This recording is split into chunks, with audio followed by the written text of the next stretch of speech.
कि पहाड़ों से एक आवाज आई थी। ये कहानी दादी ने सुनाई थी।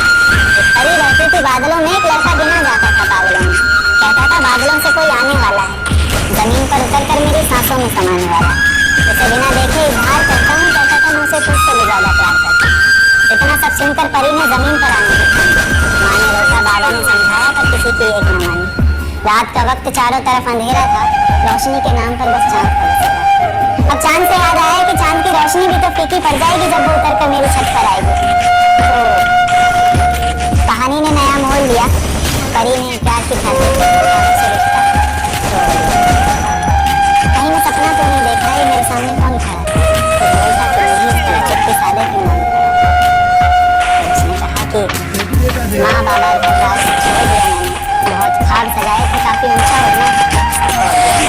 आज से मेरी किस्मत के ताले की चाबी सुनता, बेचैन सी मेरी मेरा दुख जो हंसना रोना सब तुम पर निर्भर करता। तो उसके बाद दुनिया बदली, वक्त बदला, बदला ये संसार था।